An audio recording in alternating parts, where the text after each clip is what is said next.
could be that their own home life was probably their parents, or if they had a two-parent family, they too were embroiled in poverty. And so they've grown up in poverty, their parents grew up in poverty, and they know nothing else.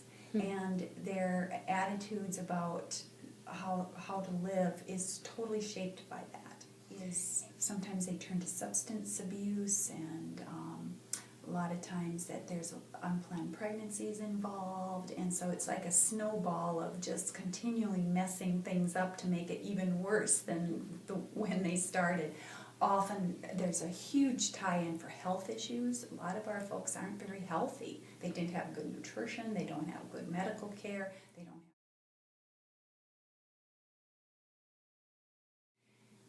Even if we have success of getting them healthy, solving their substance abuse issues, or at least putting their substance abuse issues on hold, getting their children on the right track, etc., they don't have any income. And if they do take government help for income, it's so low that finding housing that they can afford is so difficult. Know each other. So somebody who gets into trouble, they move in with somebody that's in one of these subsidized housing, and that's called doubling up. They might also go in with relatives, a friend if they happen to have a friend, but each place they go, because of their behaviors such as substance abuse and such as too many children, and just even having children around, it isn't everybody's cup of tea, they lose the housing. And each one is like a bridge burned. Mm-hmm. So that narrows their scope each and every time they do it. They flit around. They'll stay someplace for this month. And also they have to avoid landlords, because landlords on a lease, you cannot have more in that apartment than who's on the lease. But I think that's the biggest thing, is just women making bad decisions, having children way too early, and then not having the financial means to support the family. So really our goal is, by the time they leave here, they should be a more whole person. Mm-hmm. They should be off of drugs. They should know how to take care of their children. We have parenting classes here, wellness classes. We have a wonderful little volunteer who comes in and teaches you how to do anger management and coping skills and things like that. All the things that will hopefully make them be more productive citizens and build a better life for themselves.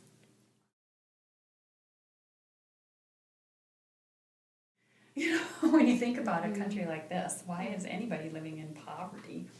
And I think that we have to stop thinking that the answer is just growing the economy, because just providing jobs, first of all, the jobs we provide aren't livable wages, many of them. You can't live on it. It's like you probably, if you work at it, where our women go to work are fast food places. Mm-hmm. So minimum wage, and it would take 2.5 jobs to just reach the above poverty level in minimum wage. So how can one person work 2.5 jobs? You can't. So let's say you're a two-parent household. Well, yeah, then maybe you could, but even then, you're only just at poverty level. You're just above it, $22,000 a year.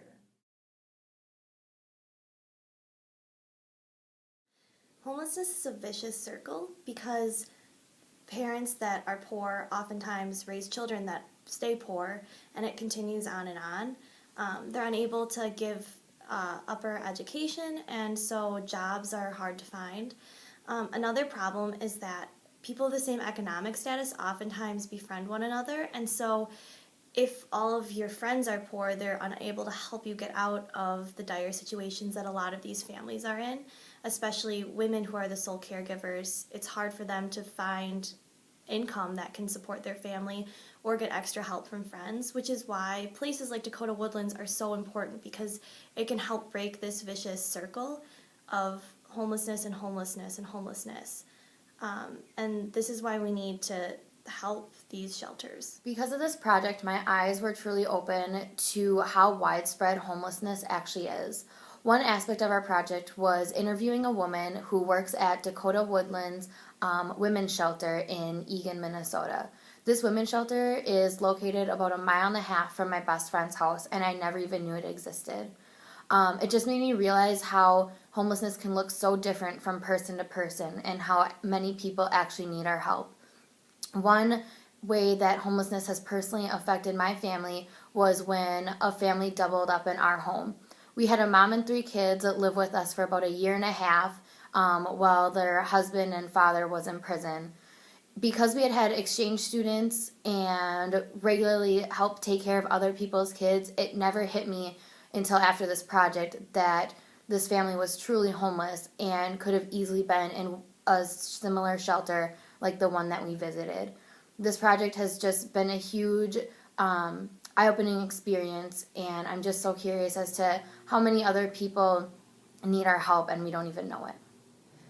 To get more hands-on experience, we decided to volunteer at a charity called House of Charity, and it's a soup kitchen for the homeless, but we found that not everyone there was homeless.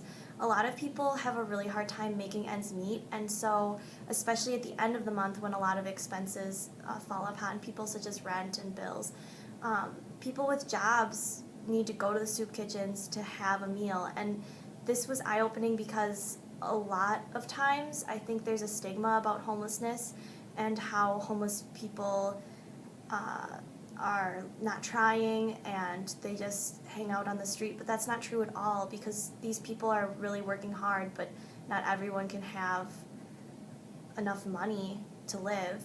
And I think this directly affects women with homelessness because they not only have to provide for themselves, but oftentimes for the entire family, sometimes many children all alone. And so I think that it's important to remember this when we talk about helping and volunteering because some of these people really need help.